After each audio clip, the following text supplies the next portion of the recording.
Pernah kepikiran nggak sih, apa yang sebenarnya terjadi waktu sebatang kayu dibakar sampai jadi abu? Ini tuh bukan cuma soal pelajaran kimia yang bikin pusing di sekolah. Bukan.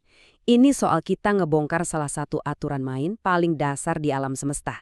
Aturan yang sama, yang ngatur mulai dari kayu yang terbakar sampai baterai di HP kamu. Oke, jadi ini dia rencana main kita. Pertama, kita bakal ngomongin aturan dasarnya dulu. Terus, kita bedah bareng-bareng bahasanya kimia itu kayak gimana. Lanjut, kita pelajari 2 cara buat ngobrol pakai bahasa itu. Dan yang paling seru, kita bakal lihat semua ini tuh ada di mana aja sih di sekitar kita. Oke, kita mulai dari sebuah teka-teki yang sebenarnya kita lihat tiap hari.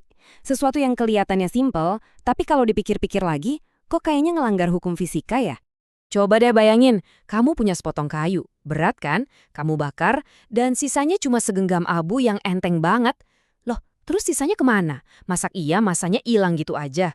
Ini loh pertanyaan yang bikin para ilmuwan garuk-garuk kepala selama ratusan tahun. Jawabannya, ya enggak dong. Massa itu nggak pernah hilang, dia cuma ganti wujud. Sebagian besar massa kayu tadi itu berubah jadi asap, jadi gas karbon dioksida yang nggak kelihatan, jadi uap air, semuanya terbang ke udara. Dan yang nemuin konsep keren ini adalah seorang jenius kimia dari Prancis, Antoine Lavoisier. Dan prinsip inilah yang jadi jantungnya ilmu kimia modern, hukum kekekalan massa. Gampangnya gini, alam semesta itu nggak pernah nambahin atau ngurangin materi, dia cuma nyusun ulang. Atom-atom itu ibarat balok Lego abadi yang terus-terusan dibongkar pasang buat jadi sesuatu yang baru. Dan ini dia kata-kata dari sang bapak kimia modern itu. Simple tapi dalam banget. Massa zat-zat sebelum dan sesudah reaksi adalah tetap. Nah, satu kalimat inilah yang jadi alasan utama kenapa kita wajib hukumnya buat menyeimbangkan persamaan kimia.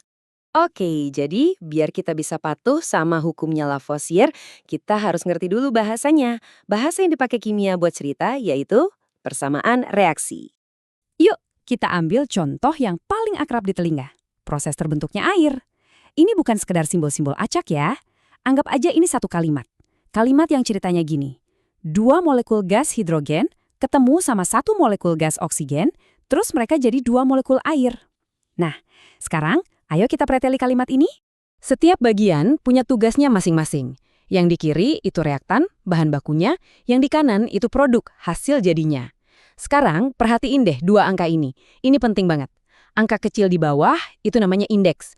Angka ini adalah KTP-nya molekul, jadi nggak boleh diubah-ubah. H2O ya selamanya H2O. Tapi angka besar di depan, si koefisien, nah ini alat kita. Koefisien ini yang nentuin porsinya, dan angka inilah yang bisa kita utak-atik buat ngeimbangin persamaan. Sip, kita udah kenalan sama semua pemainnya. Pertanyaannya sekarang, gimana caranya kita mainin si koefisien tadi biar seimbang?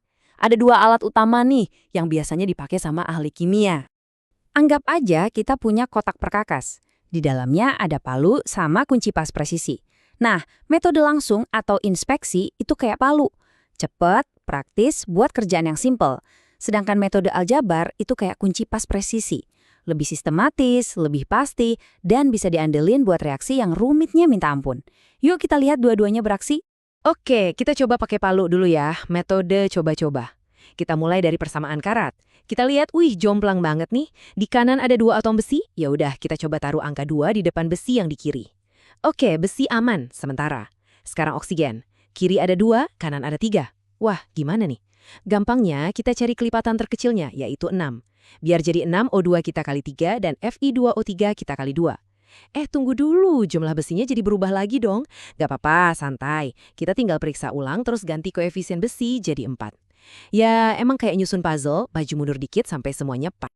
Dan, voila, beres. Sekarang kita punya 4 atom besi dan 6 atom oksigen di kiri dan kanan. Persamaannya udah seimbang, alam semesta kembali damai. Metode coba-coba emang asik buat yang simpel. Tapi kadang-kadang kita bakal ketemu reaksi yang ribet banget. Kalau udah gitu, metode coba-coba malah bisa bikin kita muter-muter nggak jelas. Terus gimana dong? Nah, disinilah saatnya kita keluarin kunci pas presisi kita, metode aljabar. Idenya simpel, kita ubah teka-teki kimia ini jadi soal matematika. Kita ganti semua koefisien pakai huruf A, B, C, D. Terus, buat tiap atom kita bikin persamaan matematika sederhana. Jumlah karbon di kiri harus sama kayak di kanan, berarti 2A sama dengan C. Lakukan ini buat semua atom. Kalau udah, kita tinggal anggap aja A sama dengan 1, dan cus, sisanya bakal kejawab sendiri, mirip kayak kita lagi main sudoku. Dan ini dia hasilnya. Persamaan pembakaran etanol yang seimbang sempurna didapetin lewat cara yang sistematis dan anti pusing. Keren kan kekuatan aljabar? Oke, jadi poin paling pentingnya, buat apa sih kita repot-repot belajar ginian? Cuma buat nilai ujian aja? Eits, jangan salah. Jawabannya, kemampuan ini ada di mana-mana dan jadi penopang dunia modern kita. Ini benar-benar ada di sekitar kita loh. Setiap kali petani pakai pupuk buat nanam makanan kita, itu karena insinyur kimia udah nyimbangin reaksinya dengan presisi. Obat yang kita minum, baterai yang bikin HP kita nyala, bahkan knalpot mobil yang bisa ngurangin polusi, semua itu bisa terjadi berkat penyeimbangan persamaan kimia yang tepat. Jadi lain kali kamu lagi masak, ngecas HP, atau bahkan sekedar napas, coba deh berhenti sejenak. Pikirin tentang tarian atom yang nggak kelihatan, yang selalu patuh sama aturan main alam semesta. Menyeimbangkan persamaan kimia itu bukan lagi sekedar soal sekolah, tapi cara kita buat ngerti dan bahkan merekayasa dunia kita. Jadi coba pikirin, reaksi kimia apa yang lagi menyeimbangkan duniamu hari ini?